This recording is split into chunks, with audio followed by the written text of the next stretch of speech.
What's up, everybody? My name is Tim Roswick. Today, I want to talk about a concept that I think is extremely relevant to a lot of us finishers on the channel. I talk about finishing a ton, and today I thought I would give you a tip on something you could do if you are a finisher. So, this is something that I learned a long time ago. I learned it from a company that I respected very much that I worked with, and essentially, what I wanted to know was why certain brands are just loved so much more than other brands, right? And I actually did research into this, and I ended up working with a company that had a CEO that I really respected. And when I talked to him about the kind of research I was doing, I was looking into what makes brands great. I had read a couple different books on the subject. There's a book called Good to Great, and there's a couple other books. Like, I was just trying to figure out, like, why do some brands just get love so much more than anyone else? Like, I remember looking at In-N-Out Burger, right? I love In-N-Out Burger on the West Coast. It was great. But why are their drive-throughs always full?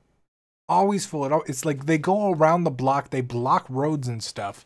It's crazy. What makes them about a brand so interesting? Same thing with like Amazon. People love Amazon. Their customer support is fantastic. I know I have had a ton of fantastic interactions with them. And what makes them great? What makes them good?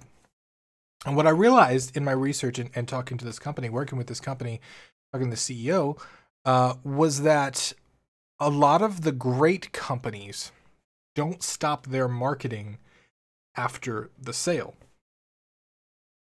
That was a different way to think about marketing for me, because for a long time, marketing was this thing that I did to get the sale, right? It was just the stuff that you got to do to get somebody to buy your stuff. And when I found out that there were several companies out there that are loved by millions of people, and one of their core directives or core objectives is to continue the marketing after the sale, I thought that was interesting. So what do I mean by that? Let me lay it on you. Amazon is one of my favorite companies. I order almost everything that I have on Amazon. Amazon, like, it's better than any other big global company out there. You can find anything on it. You can find anything cheap. But what makes them awesome is their customer service. So I don't know if you've ever had to return something to one of the big department stores, but it's not generally a hard process. But they usually make you stand in a line in a weird place in the store, and there's stuff everywhere, and it's just the employees aren't always the nicest, and they just kind of take your stuff and throw it in a cart. And sometimes they argue with you about, like, oh, you don't got a receipt, or the receipt's not right, or something's not right, and they want to give you store credit instead of cash. And, you know, it's not a horrible experience most of the time, but it's just average. And sometimes it can be really bad depending on your situation, right? With Amazon, it's quite the opposite. Actually, this chair, the chair I'm sitting in right now, I ordered from Amazon. It was an ergonomic chair. I think I paid like $380 for it or something like that. And it comes in a box from UPS a week later. It shows up at my door, and the box is open.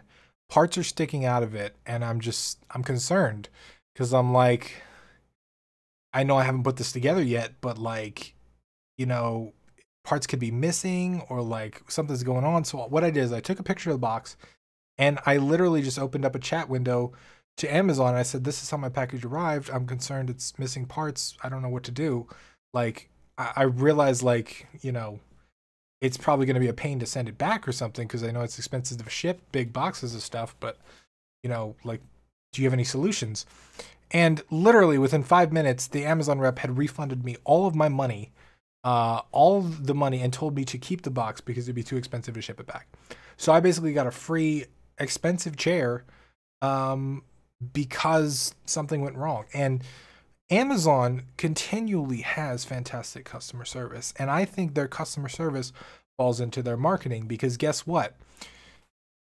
If marketing is the exposure that you get to convince other people to buy your stuff, or the thing that you do to kind of spread the word and get sales, Amazon did a very effective job at marketing past when I made the purchase, because now I'm on video telling a story about how fantastic Amazon was to me.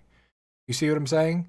Like it goes beyond just the sale. And I know a lot of people that have products, not just in games, but in all kinds of stuff. I worked with a lot of companies that had products, and they would put all of their efforts in between a prospect first hearing about them to the prospect actually making the sale, and they would stop all efforts after they made the sale, right? Just boom, they're done. And then what customers are kind of like, wait, hold up, what happened? Like, it's almost like going on a date where like a person is acting one way over and over and over and over again to get you to come to their house, and then you come to their house and then they're like a completely different person, or they just stop talking to you completely. And it's like, what? What's happening? What's going on? It's jarring, because especially if you have a marketing process that's maybe a little hands-on or a little personal. I know a lot of indie developers specifically, we have really personal brands a lot of the time. We're the face of our companies.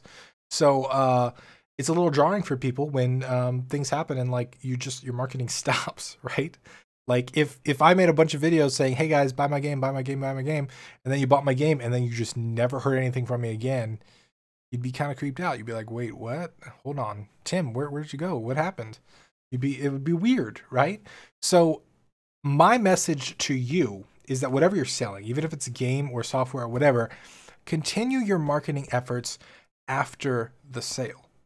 If you have sales, if you have games out there, if you have something to sell, make sure that you are touching base with your customers after the sale. There are very easy ways you can do this. Like if you set up an email system with like Aweber or Constant Contact or something like that, you can set up follow-up emails so that, for example, when someone joins your lists because they bought a product, right? Let's say they click buy now on PayPal and you got money and now they're in your system.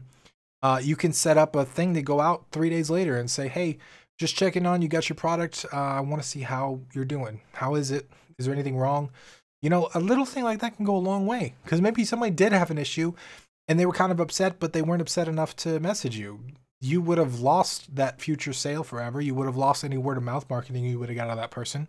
And you would have, you know, really left someone with not a good taste in their mouth about your brand. And that's no fun, right? You want everybody to have a positive experience with your brand. And little things like that can go a long way, just touching base with people. And this is something that I obviously still need to work on. Like I've known about this for a long time, but implementing this stuff can be easier said than done, because it can be tedious. It can take a lot of work. But just remembering that marketing doesn't stop at the sale is important, because if you want to build a customer base that buys all of your stuff, that buys more than one product, you know, and that's how you build a business, by the way. You can't just build a business on one product. It doesn't work like that. You have to build an audience, a consumer base that is willing to buy from you again, because that's how you build a sustainable business. That's how you grow. That's how you scale. And I think that a lot of people miss this point. So that's all I got for you today. I hope you found it useful. If you did, leave me a thumbs up and a comment down below. Let me know your thoughts. If you have any questions on this, leave those down below as well. I'd be happy to answer them. Once again, my name is Tim Roswick, and I will see you again tomorrow. I meant to hit the end button. I'm gonna end it now. I'll see you again tomorrow.